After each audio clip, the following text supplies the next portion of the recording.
My loving students and my followers, today here I am again with bunch of Bengali sentences, okay, that we like to translate here from Bengali to English, okay. Now you see all these kinds of Bengali sentences, generally when you write in Bengali or you talk to others in your own language, Bengali, then you generally use all this type of or all these kinds of Bengali sentences. Now the question is that if you like to speak this type of Bengali sentences in English, then how you can do it? Or if time comes to write all these kinds of Bengali sentences into English, then how you can proceed? This is the topic of today. Understand? Now you see. দেখো আমরা যে বাংলা বাক্যগুলো নিয়েছি কি ধরনের নিয়েছি দেখো, বইটি ফেরত দাও যেটি তোমাকে গতকাল দেওয়া হয়েছে। এই জায়গাগুলোকে একটু খেয়াল করো। ক্লিয়ার ব্যাপারটা?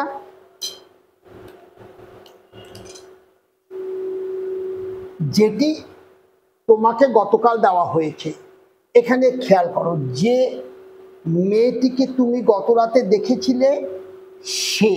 ক্লিয়ার? এই ছেলেটিরই বাবা একজন শিক্ষক। সময়টা বলো যখন। ক্লিয়ার? এখানে একটি জঙ্গল আছে যেখানে। ক্লিয়ার? যারা ইংরেজি শিখতে চাও আমার চ্যানেলটি অনুসরণ করো। তাহলে এই যে টার্মগুলো, এই যে যেটি, যে, সে, এই ছেলেটিরই, যখন, যেখানে, ক্লিয়ার? যারা এই যে টার্মগুলো দেখবে অ্যাজ ইউজুয়ালি তোমরা যখন বাংলা বাক্য বলো বা লেখো এরা কিন্তু এসে যায়। ক্লিয়ার? এখন এরা যদি বাংলা বাক্যে এসে যায় তখন তুমি তাদেরকে ইংরাজিতে লিখবে কি করে অথবা ইংরাজিতে বলবে কিভাবে। ক্লিয়ার? এবার আসো, তো আমরা এখানটায় কতগুলো রিলেটিভ প্রোনাউন লিখে রেখেছি। এদেরকে আমরা কি বলি? কনজাংশন বলি। এরা কোথায় কাজে লাগে? যখন আমরা জটিল বাক্য কমপ্লেক্স জয়েনিং করি তখন এদেরকে আমাদের কাজে লাগে। ক্লিয়ার ব্যাপারটা? এবার শোনো, এই যে এগুলোর মানে কি? হুইচ অথবা দ্যাট এর মানে হচ্ছে যা বা যেটি। ক্লিয়ার? হুম এর অর্থ কি? যাকে বা যাদেরকে। সিঙ্গুলার প্লুরাল দুই ক্ষেত্রেই ব্যবহার হবে। ঠিক আছে? এবার দেখো, হুস যার অথবা যাদের, হোয়েন যখন, হোয়ার যেখানে, হু যে বা যারা। এই যে শব্দগুলো যাদেরকে আমরা বলি রিলেট করে, এরা দুটো ক্লজকে রিলেট করে, তাই এদেরকে বলে রিলেটিভ প্রোনাউন, যাদেরকে আমরা কনজাংশন বলি। ক্লিয়ার? এই কনজাংশনগুলো আমাদের আজকে এখানে আমরা ব্যবহার করতে যাচ্ছি।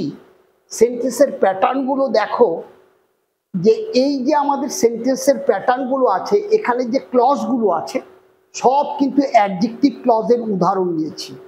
অর্থাৎ এই যে রিলেটিভ প্রোনাউনগুলো দেখছো বা লিঙ্কারগুলো দেখছো বা কনজাংশনগুলো দেখছো, এরা দেখবে কোনো না কোনো নাউন সম্বন্ধে কিছু বলছে।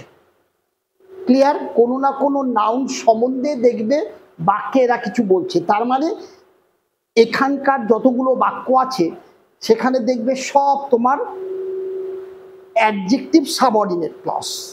আমরা তো জানি অ্যাডজেক্টিভের কাজ কি? যে শব্দটা, ক্লিয়ার, কোনো নাউন বা প্রোনাউনকে কোয়ালিফাই করে তাকেই, সেই শব্দটাকে ওই নাউনের আমরা কি বলি? আমরা বলি অ্যাডজেক্টিভ। তাহলে এখানে আজকে আমরা অ্যাডজেক্টিভ ক্লজ করতে যাচ্ছি। তার মানে ওই ক্লজগুলো তার আগের বা পরের কোনো নাউন বা প্রোনাউন সম্বন্ধে কিছু বলবে। ক্লিয়ার? তাহলে চলো শুরু করি। বইটি ফেরত দাও যেটি তোমাকে গতকাল দেওয়া হয়েছে। তাহলে বইটি ফেরত দাও, এটা আমার imperative sentence. Clear? Imperative sentence, okay, আদেশ উপদেশ মূলক বাক্য। তাহলে আমরা কি করব? ইম্পারেটিভ সেন্টেন্স সবসময় V1 দিয়ে বাক্যটা শুরু হয়। তাহলে রিটার্ন, ফেরত দাও, রিটার্ন দ্য বুক, বইটি ফেরত দাও। তাহলে রিটার্ন মানে দাও, দ্য বুক বইটি, হয়ে গেল। যেটি তোমাকে গতকাল দেওয়া হয়েছে, যেটি তার মানে আমি এখানটা হুইচ অথবা দ্যাট বসাতে পারি, হুইচ। ক্লিয়ার?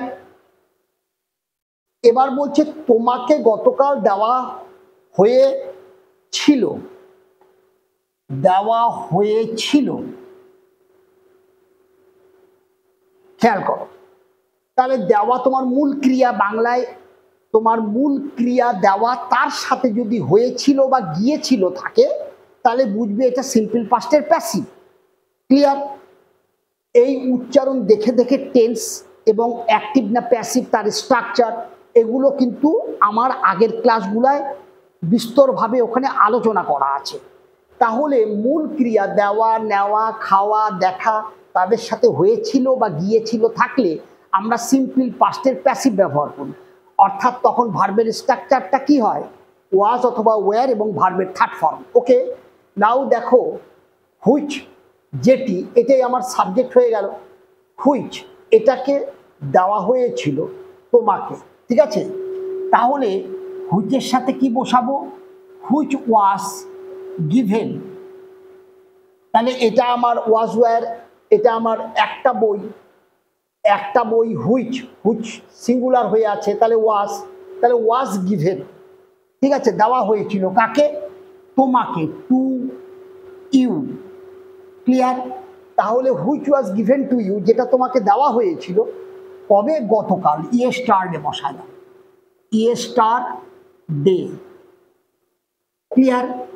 তাহলে এবার আসো একটা জিনিস দেখো, যে এই যে এটাকে আমরা কি বলি? লিঙ্কার বলি, তাই না? এই লিঙ্কার যে অংশের সাথে থাকে তাকে আমরা কি বলি? Subordinate clause.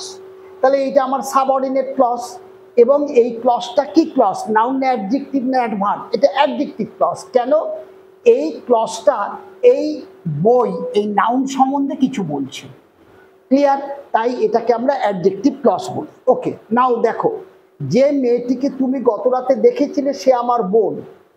তাহলে মেয়েটি, আগে আমি কি লিখবো? মেয়েটি, এ আমার সাবজেক্ট। ঠিক আছে, তাহলে দ্য গার্ল,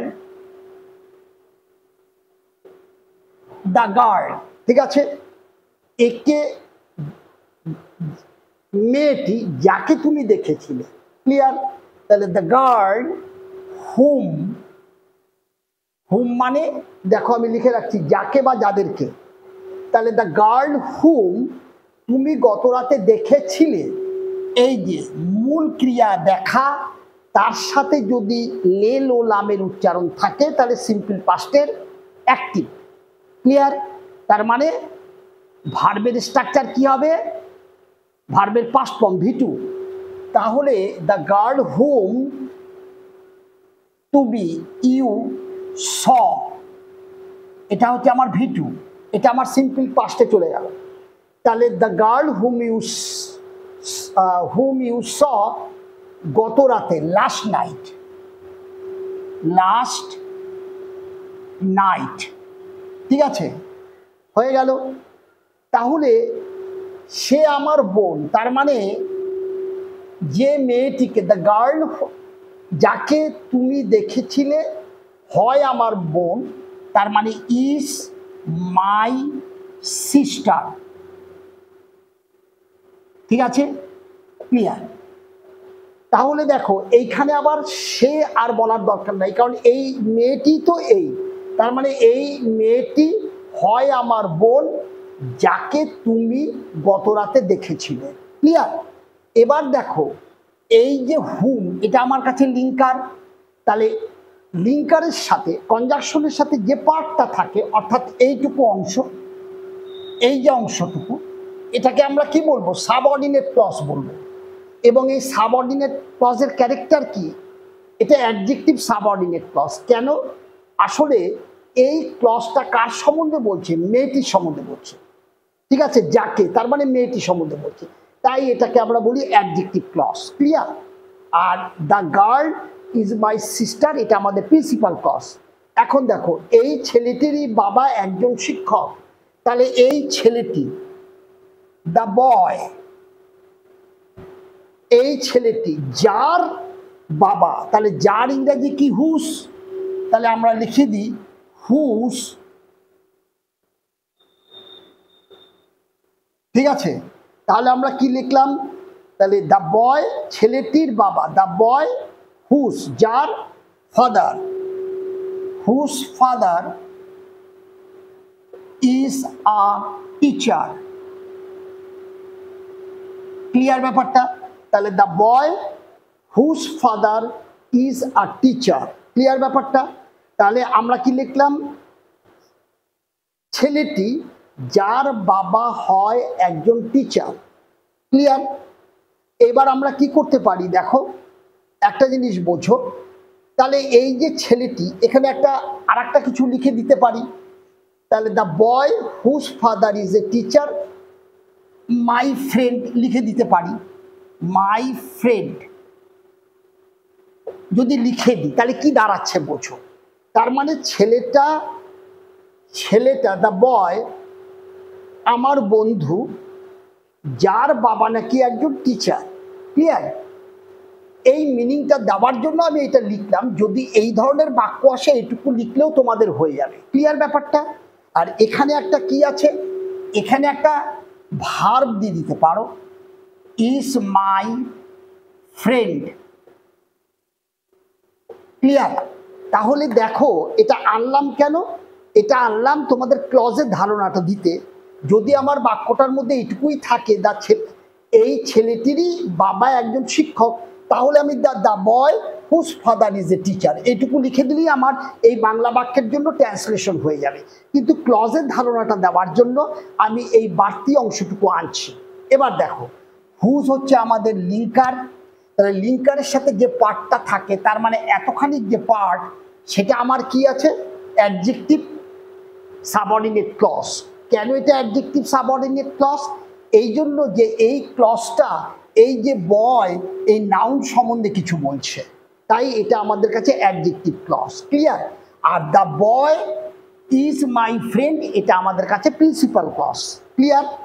এবার চলো, সময়টা বলো যখন তুমি আসতে পারবে, তাহলে সময়টা বলো, এটা হচ্ছে আমাদের কি, ইম্পারেটিভ সেন্টেন্স, ক্লিয়ার। তাহলে দেখো, বলো সময়টা ইম্পারেটিভ সেন্টেন্স, ঠিক আছে। তাহলে টেল মি দ্য টাইম, এই মিটা না বসালেও চলবে, টেল দ্য টাইম বললেও হবে। তাহলে সময়টা বলো, কাকে বলবে, আমাকেই বলবে, ঠিক আছে। তাই এখানে লিখে রাখলাম মি। তাহলে টেল মি দ্য টাইম, যখন, হোয়েন তুমি আসতে পারবে, এটা আমাদের মোডাল ভার্ব, মোডাল অক্সিলারি যাকে বলি, ক্যান, পারা, ঠিক আছে, ক্ষমতা বুঝায়। তাহলে ক্যান দিয়ে আমাদের বাক্যটা আনতে হবে, ইউ ক্যান কাম, ক্লিয়ার ব্যাপারটা? তাহলে দেখো, tell me the time when you can come, যখন তুমি আসতে পারবে, তোমার ক্ষমতা হবে, ঠিক আছে। তাহলে এটা আমরা ক্যান দিয়ে আনবো, ওকে। তাহলে এই হোয়েনটা আমাদের কাছে লিঙ্কার, আর এই অংশটাকে আমরা কি বলছি, এটাকে আমরা বলছি অ্যাডজেক্টিভ সাবঅর্ডিনেট ক্লজ। কেন? এই যে ক্লজটা এই সময়টা সম্বন্ধে কিছু বলছে, সময়টা বলো, যে সময়টা মানে তোমার আসার সম্ভব হবে, তাহলে এই যে টাইম, একে এর সম্বন্ধে বলছে, ক্লিয়ার ব্যাপারটা? নাউন।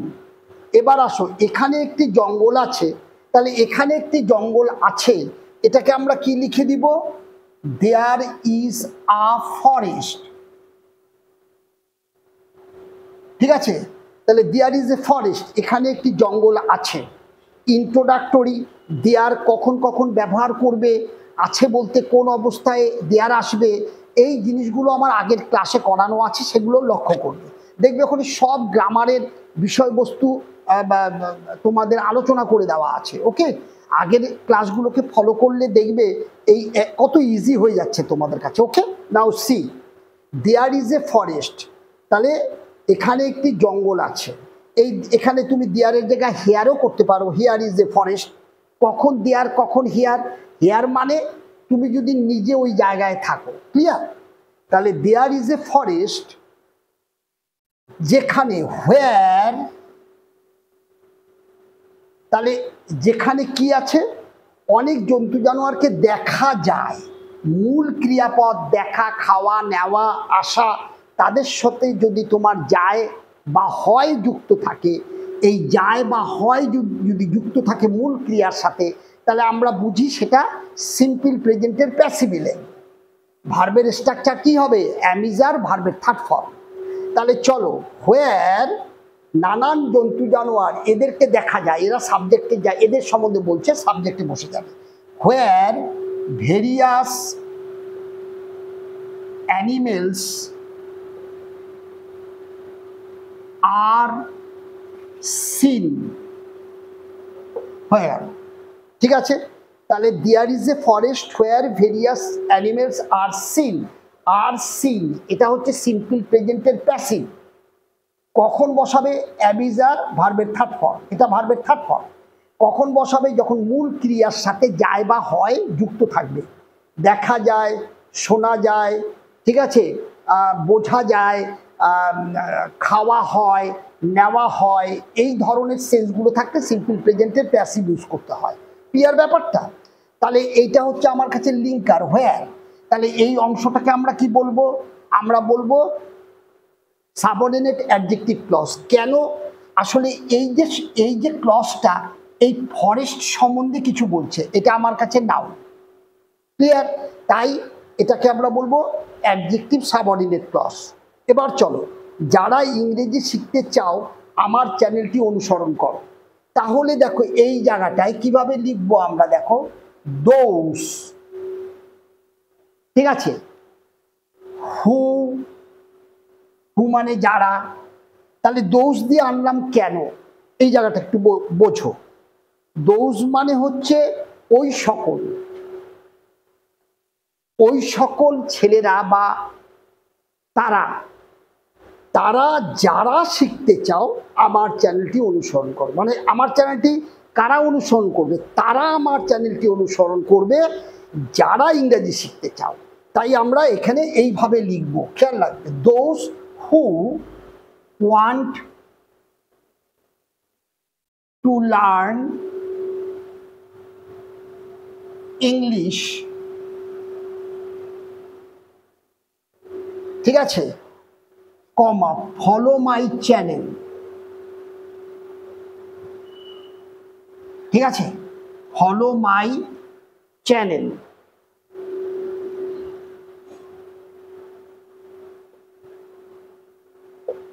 ক্লিয়ার ব্যাপারটা? তাহলে কি লিখলাম? Those who want to learn English. তাহলে কারা কারা চ্যানেলটা ফলো করবে? তারা। দোজ মানে তারা। দোজ ফলো মাই চ্যানেল, এইটা হচ্ছে আমার কাছে ভার্ব আছে V1। ক্লিয়ার? আর এটা হচ্ছে আমার কাছে সাবজেক্ট আছে। কার সাবজেক্ট? এই অংশটার সাবজেক্ট, ঠিক আছে। আর এটা আমার কি আছে? লিঙ্কার। তাহলে এই অংশটাকে আমি কি বলবো? Subordinate clause. এবং এটা অ্যাডজেক্টিভ কেন? অ্যাডজেক্টিভ সাবঅর্ডিনেট ক্লজ কেন? দ্য রিজন ইজ দ্যাট এই ক্লজটা তাদের সম্বন্ধে বলছে, এদের সম্বন্ধে বলছে, তারা ফলো করবে আমার চ্যানেল। তাহলে তারা এই তারাটা কারা? যারা নাকি ইংরেজিতে শিখতে চায়। ক্লিয়ার ব্যাপারটা?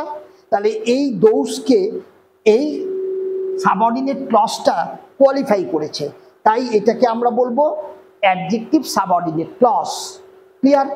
আশা করি তোমরা বুঝতে পেরেছো যে অ্যাকচুয়ালি আমরা কিভাবে আমরা অ্যাডজেক্টিভ সাবঅর্ডিনেট ক্লজগুলোকে চিহ্নিত করব। This is also the way how you can identify adjective subordinate clause, isn't it? And if all these things are like that, that means if you get this type of Bengali sentences, then how you can translate from Bengali to English? You follow this rule. Okay? আশা করি তোমাদের এটা বোঝা হলো। তোমাদের আরো কিছু বক্তব্য থাকলে কমেন্ট বক্সে লেখো, কি কি জিনিস জানতে চাও। ওকে? যদি আমার ক্লাস আলোচনা তোমাদের ভালো লাগে, মনে করো যে তোমরা কিছু শিখছো, ওকে, then you like my channel, share it. Okay, those who are new, kindly don't forget to You know very well, okay? Please you subscribe. Thank you. Have a good day.